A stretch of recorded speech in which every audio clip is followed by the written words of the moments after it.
So it's time for the latest in our series of long-form interviews. This week it's with journalist Paul Mason, Channel 4's economics editor. You may have seen him in hot spots like Istanbul or Athens, reporting from the front line of protests. But as well as the TV, he's an author and theorist of left politics. His latest book is PostCapitalism, A Guide to Our Future. He's often described as a Marxist, a point we started with. I wouldn't define myself as a Marxist. What I've said in the book is that there are two Marxes, the Marx that everybody knows and the Marx who imagined the information society. Now, the method that the book I've written uses is a method that Marx used, but also some quite mainstream historians have used to try and understand history, which basically means putting technology first and the society that grows up around the technology second, and the ideas of that society third. We see a kind of complex pattern of causation between what goes on in the economy and what goes on in people's heads. That's called materialism. And it's to that extent I describe myself as a Marxist. I certainly, the entire book is a critique of 20th century Marxism, though. Sure, but in your view of history, the framework is Marxist. And to that extent, you're also trying to prophesy what will happen using Marxist theory, aren't you? Well, I'm trying to understand what is actually going on rather than prophesy, in the sense that, yes, the method of saying, look, there are modes of production. Feudalism was a mode of production. Capitalism is a mode of production. They have a beginning, a middle, and an end, and we're at the end of the capitalist bit. I think that's been said with a degree of wishful thinking for many hundreds of years. I was going to say, there's a number of your predecessors have said that, haven't they? I mean, and in fact, Marx himself predicted that the downfall of capitalism was inherent within it. And people like Rosa Luxemburg said, and you point this out in the book, that you know, as soon as industry runs out of markets, it'll collapse. Capitalism will collapse. What I'm saying is that those predictions were wrong because they insufficiently understood how complex and adaptive capitalism is as a system. In fact, if you want to talk about what the method I'm using is, it is a development beyond Marxism that would be known in science and in social theory as complex systems theory. Because once we understand a system like capitalism is complex, we understand that what we see is these regular adaptations. So if you look around you in Glasgow, Edinburgh, Inverness, at the big buildings, the big, beautiful buildings, they're all built within about 10 or 15 years of each other in the late 19th and early 20th century, while capitalism is going through one of these big, successful adaptations. Well, you mentioned these in the book as well, and it may be worthwhile just talking about these K waves, the Krodatiev waves. You say, actually, they're a sort of long cycle within capitalism, of about 50 years, and that's dependent on technology. Something comes along, capitalism booms, and then it sort of dies down a bit, and then another boom comes along? I would say more it's to do with business models and general, as it were, models of functioning. So we can divide up the history of industrial capitalism into four phases. The early phase, the child labour phase, early factories. Then the incredibly successful phase at the end of the 19th century, where industry becomes incredibly reliant on skilled work. Then the era of mass production, and then the post-war era. And what I'm saying is that the technology is there for us to have a fifth wave. It would be a massive takeoff of the economy, of productivity, of a rising quality of human life should be happening. But the problem is capitalism as a set of social arrangements can't seem to deliver it. And what the book is about is why. Sure. Why have we not got a successful capitalism, given how successful the technological innovation has been in the last 20 years? We'll get on to the technological innovation, but just to nail down this business of these long cycles, which you point out yourself, actually don't seem to hold up. So is part of the problem with this sort of theory of economics that it tries to impose a structure, and when the structure doesn't recur, it proves very difficult to predict the future. And just to go back slightly on stuff you've written in the past, I mean, I think you wrote in the immediate aftermath of the financial crisis in 2008 that the age of greed was over, and that that sort of system, financial capitalism, couldn't continue. Well, in fact, it has. It hasn't. No, it hasn't done. Most of the world's banks are being supported by states. Whether the age of greed is over, it's a rhetorical flourish. The age of free markets is over, because most of the world's banks are being propped up by states. $12 trillion worth of the world's money has been manufactured out of nowhere by central banks. Huge parts of industry were for a time on life support from the state. Every Rolex watch, every Maserati owned by a member of the elite has effectively been part paid for out of taxpayers' money. So this is not neoliberalism as it described itself. It's not the free market which is successful in its own terms. It ended on the 15th of September 2008, and I think I'm right. But isn't it coming back? When we see, give me some evidence. Give me the evidence. Well, the sell-off, the return to private ownership of RBS. Oh yeah. Well, look, you can if you want to give away shares in a bank that, even though is heavily encumbered by debt and cannot function as it was originally described to do. That is, they wanted to return RBS into being a kind of global investment bank. They can't do that, so they'll sell it off. But so look, it was a nationalised bank, and it'll be a private bank. So that's a return to private enterprise. Yeah, isn't it's it? true. Yeah, it's true. It's a private bank, but it's actually underwritten by hundreds of billions of taxpayers' money that are effectively, from here to doomsday, being used to underwrite the banking system. I mean, it's not just me who says this. You know, the chief economist of the Bank of England, Andrew Haldane, said very similar, that this crisis, like all other banking crises, has been used to ratchet up the implicit insurance that the entire banking system is given by us, the taxpayers, through the state. So you can have private ownership of this or public ownership of something else. Ultimately, if the infrastructure of the economy is actually reliant on a state promise to bail out all banks, and on, in our case, £375 billion worth of invented money, that's not free market capitalism. But as you've said, there have been banking crises before. They come along actually fairly regularly. And capitalism survives all of them. It has up to now. No reason why I'm not saying capitalism can't survive the banking crisis. It survived the banking crisis by nullifying some of its key principles.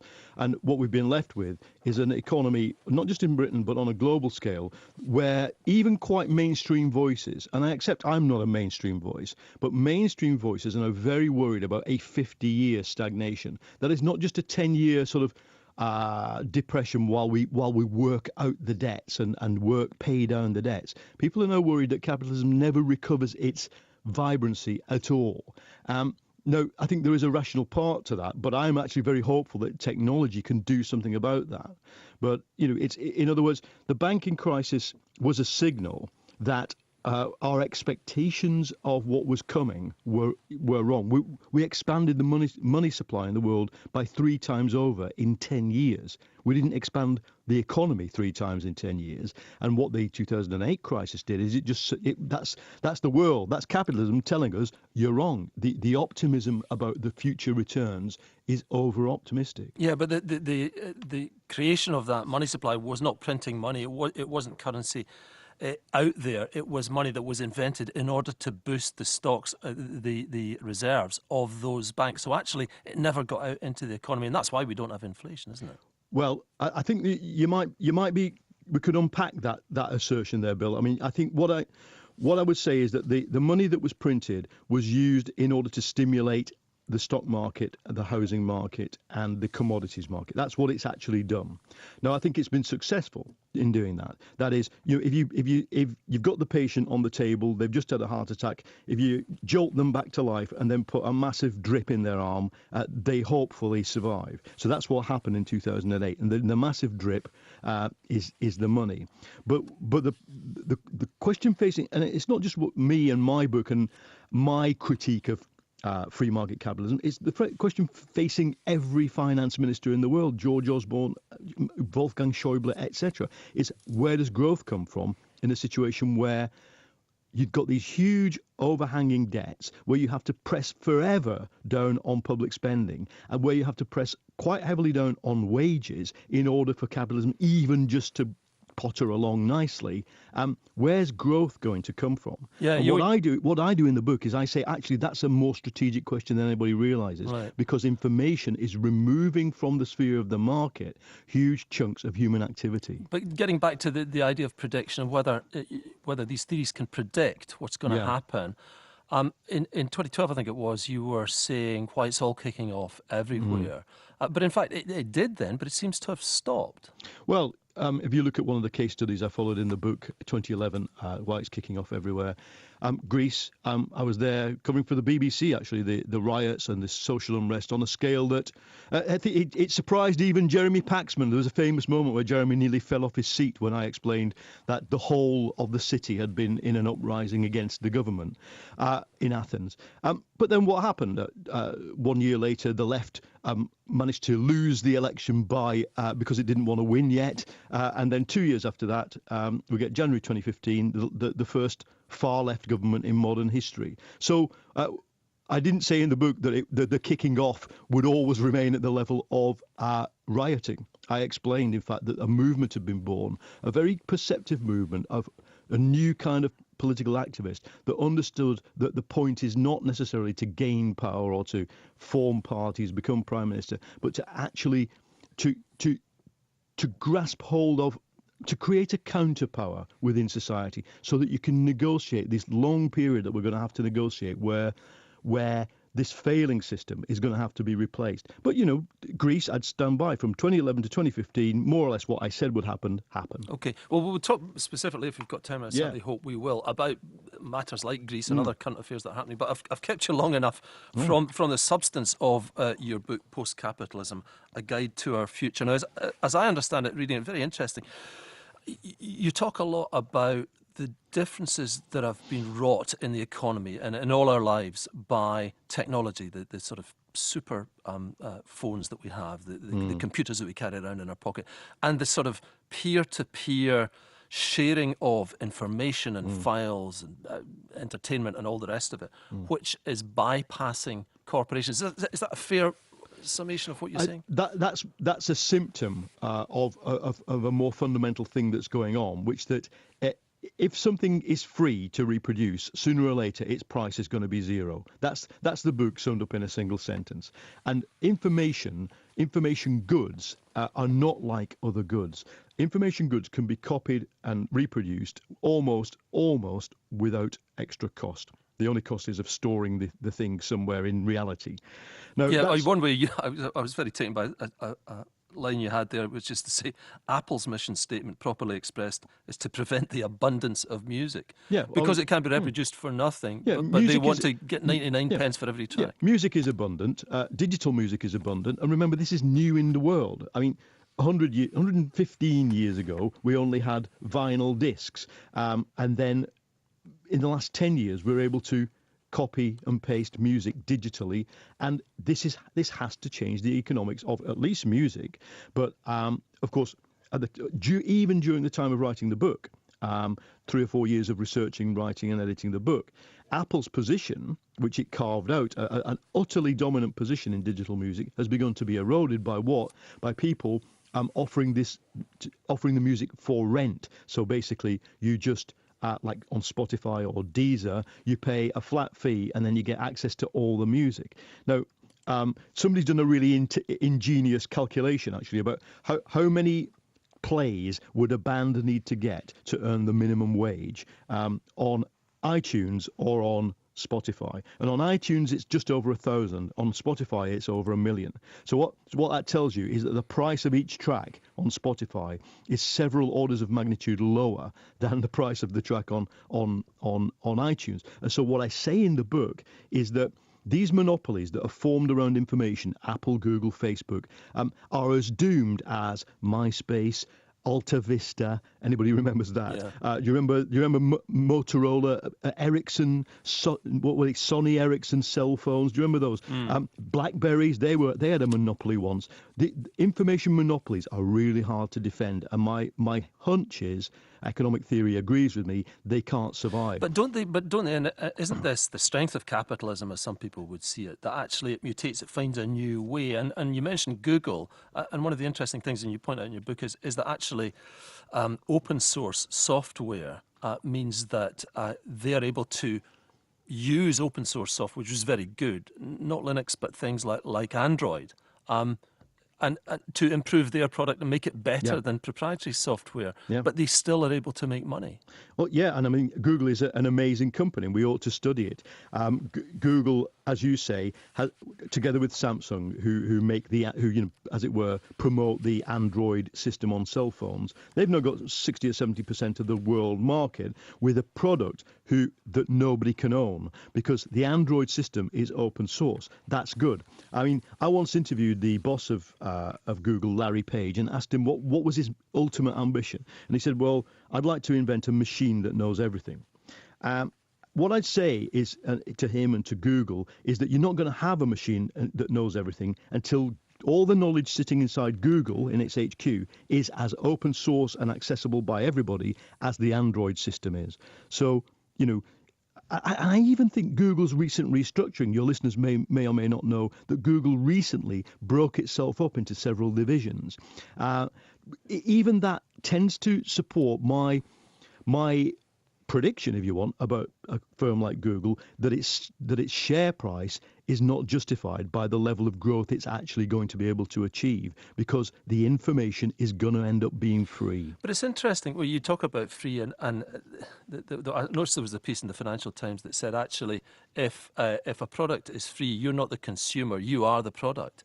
And Facebook this week had announced that it had 1 billion people logging on that day. So it's a seventh of the world's population logging on. It's difficult to see what they get for that because the user gets it for nothing, except for harvesting all that information and using it somewhere. Yeah, the user gets it for nothing. Facebook has become one of the biggest sellers of advertising in the world. Google is effectively an advertising company. And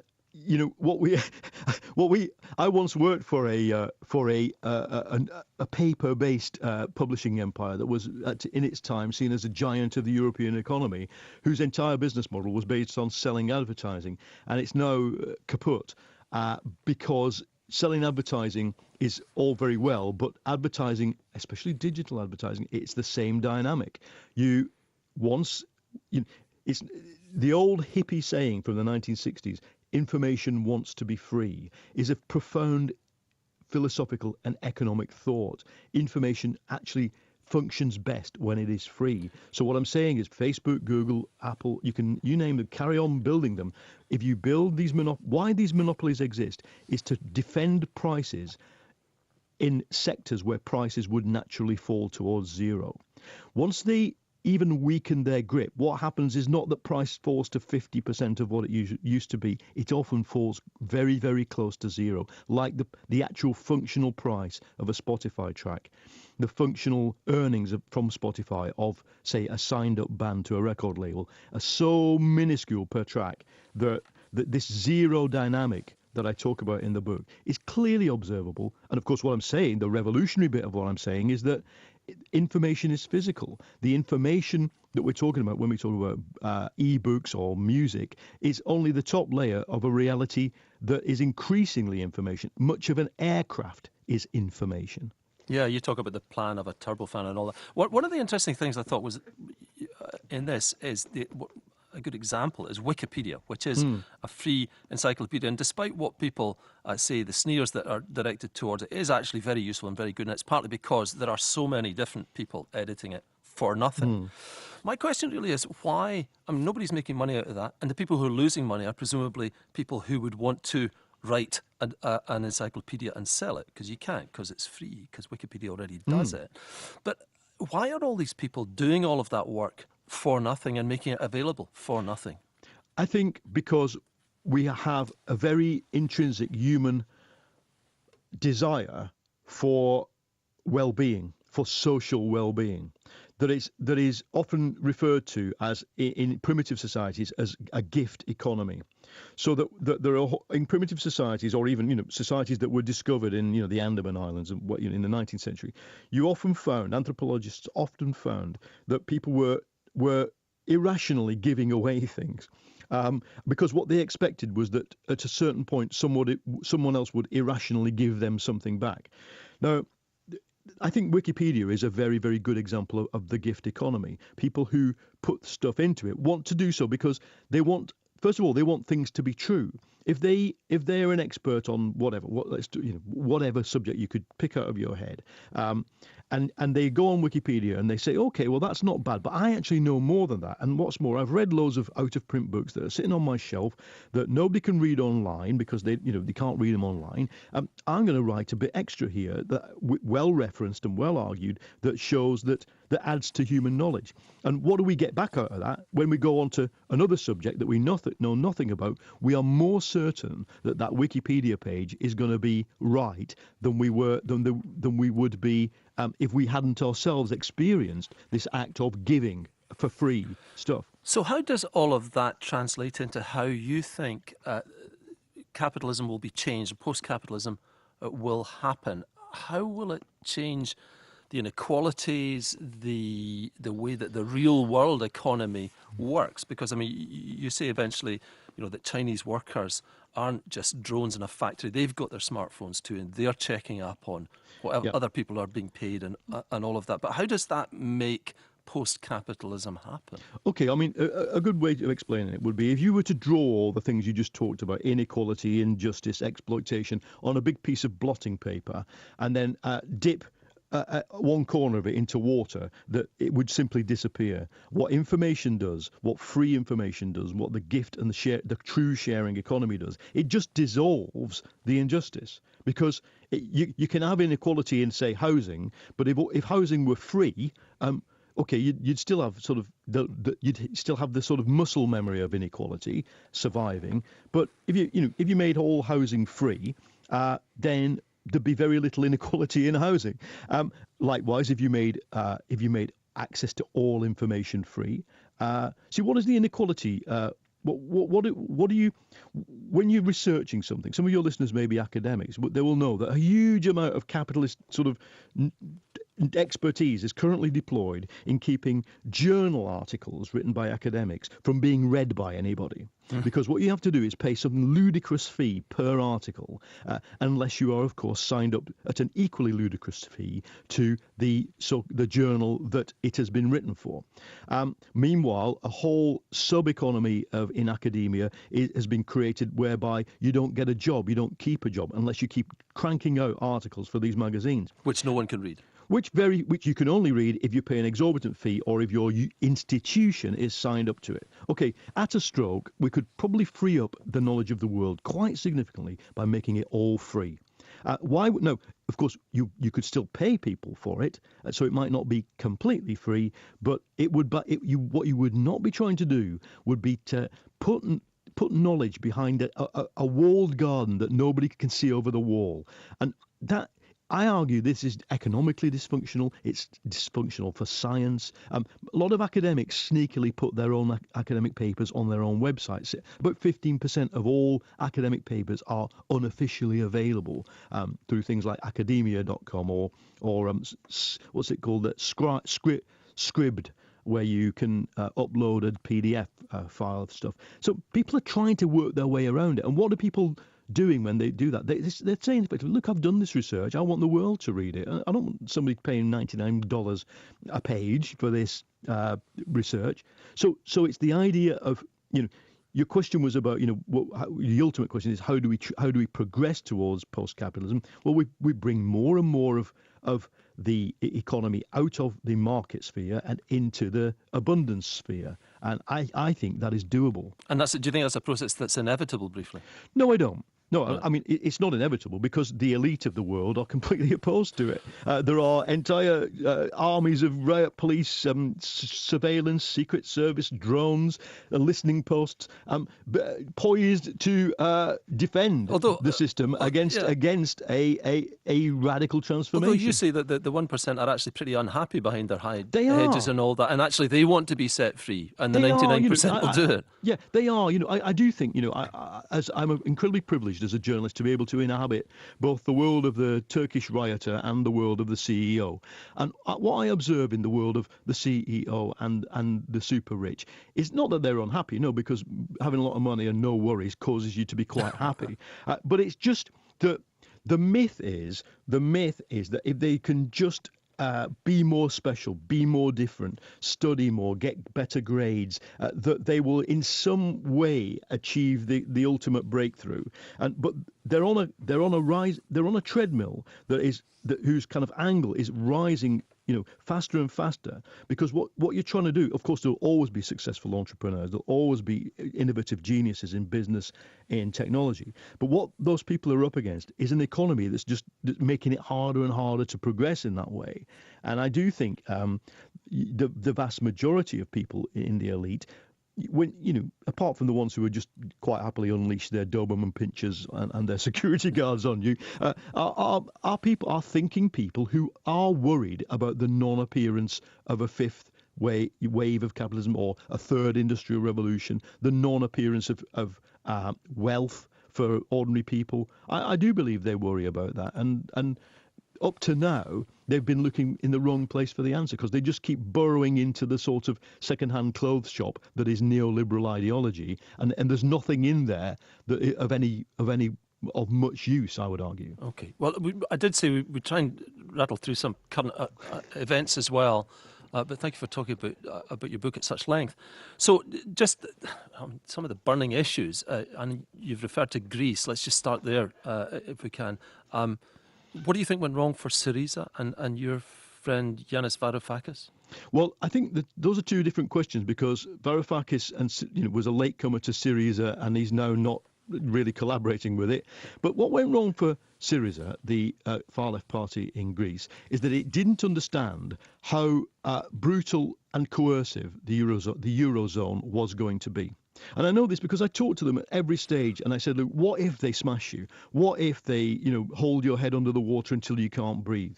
And what they believed is that because they've been told this by Obama, by Renzi, the Prime Minister of Italy, by Francois Hollande, no, we'll never allow the Germans to smash you.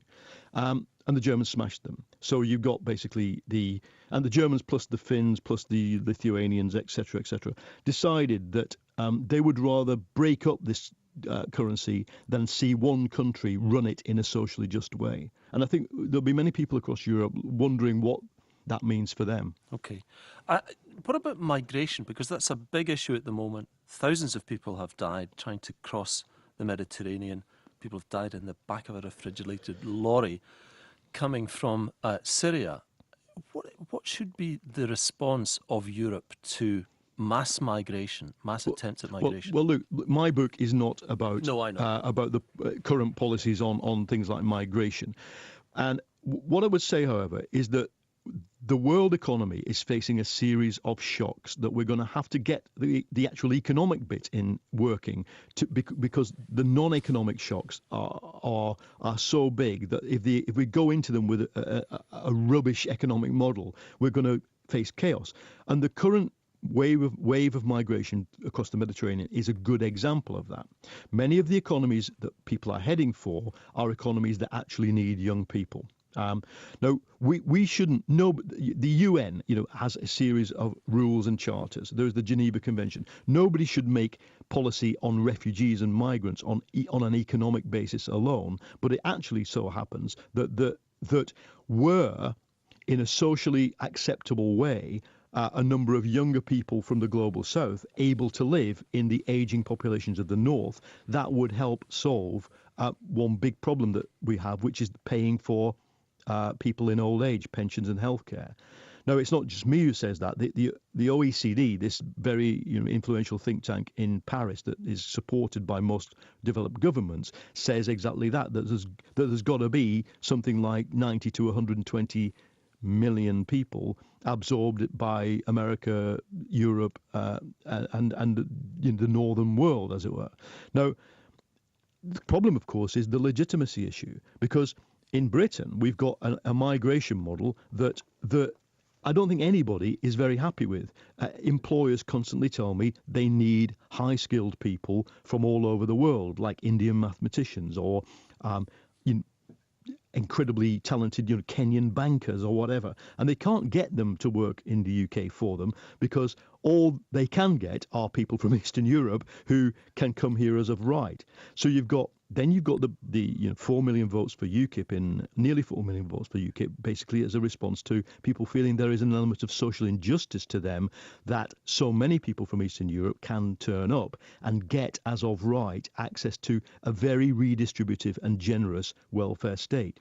Now, it's not for me to say what the solution to that is, but I think one basis of the solution will be to restate the problem rationally and economically, and try and say, let's have a better language than nationalism and racism and religious prejudice to try and get our heads round it. Okay, just we're really running out of time, but you mentioned nationalism there, and I know that you covered the independence referendum, and you've kept an eye on Scottish politics. What's your take, coming from where you do on the left, about the failure of the Yes proposition in September last year, but then the subsequent landslide for the SNP, which had a quite avowedly socialist agenda in May? Well, I don't know whether the SNP had a socialist agenda, but what I've observed both in the SNP's vote in May and in the IndieRef is that wherever you give people a chance to vote against neoliberalism, quite a lot of them do, and that becomes so alarming that the elite deploys all the tools in their armory. I've got no problem with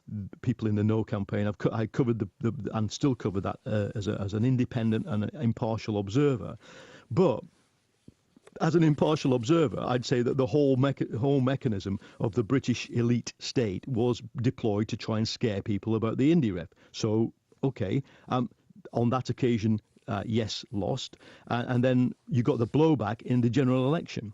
I think we're seeing with Jeremy Corbyn, who I think is as surprised as anybody else in Britain that he is so popular, simply because by accident, because two people sort of finally put their names to the ballot paper to sign his ballot paper out of kind of sympathy. By accident, just as almost like accidentally Scotland got the chance to vote itself free of a neoliberal state, the Labour Party's been given an accidental chance to vote itself free of neoliberal ideology. Okay, well, we'll see. And I think it happened in Greece, and it's going to happen in a lot of other places. We'll see how that works out. But listen, just very finally, and as I say, we're really running out of time, but what's next for you? I mean, you write books, you're reporting for Channel 4.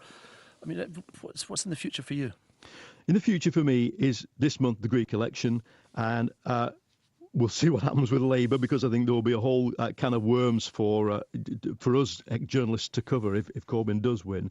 But what is next for me is to go on reporting reality. I mean, in the last 12 months, it's been Gaza, Scotland, the IndieRef, the general election, and Greece. I don't think the world is going to calm down enough for me to stop reporting it. That's Paul Mason, who's Channel 4's economics editor. His book, PostCapitalism, A Guide to Our Future, is out now.